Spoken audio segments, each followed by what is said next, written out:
I think if you're a firefighter or you care about one, there are 3 facts that are going to change your world. The first one is there are over 1 million American firefighters. The second one is that almost 50% of them report having thoughts of suicide. And the third one is 16%. That's over 160,000 firefighters have actively attempted suicide.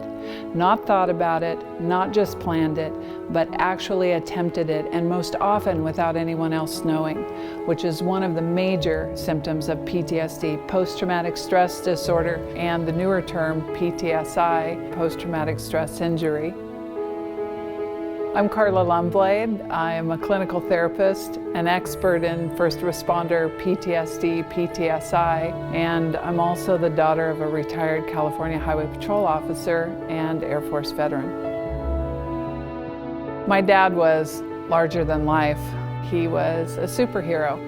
When I was growing up, he was really fun. He was really adventurous. He was interested in things. Always had a smile on his face, and I felt very special when I was with him. I was very proud to be his daughter.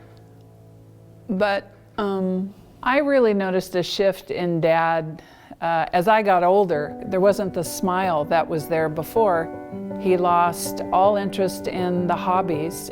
He lost interest in being around the house. He wasn't fun-loving like he used to be. He was losing his temper a lot, and I was scared. There was one day in particular when I realized, even as a high schooler, that Dad was losing it, that his anger was over the top, and it became a physical altercation, a very dramatic physical altercation. My first question was, why? Why was this altercation happening?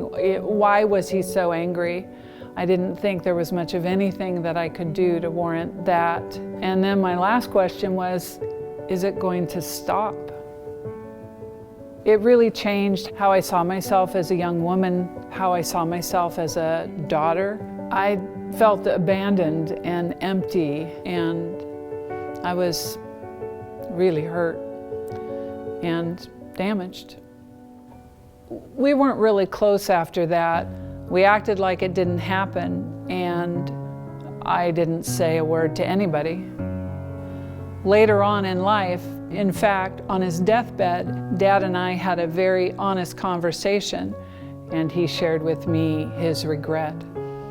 The hardest thing to do is sit there and say, you disappoint me, and you hurt me, and I do want to make it right. I do want to understand.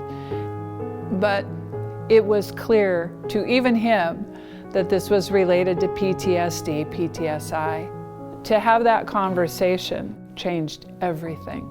I realized that our story was our story, but they're a dime a dozen. First responder families are dealing with this every day in their homes individually. And so that's why I've written this series of books. The first one is American Firefighter PTSD PTSI. In the book, every chapter begins with a personal, no-filter interview with a firefighter who has or may still be fighting against PTSD PTSI. It's followed by 2 critical sections, what to know and what to do. The path that my career has taken has brought me full circle, and my hopes with this series of books is that we stop the suffering for first responders and their families, especially the suffering in silence, that we come together, talk about real information, understand there's real treatment and solutions, and get back to the happy lives that we deserve to have, that we break the cycle.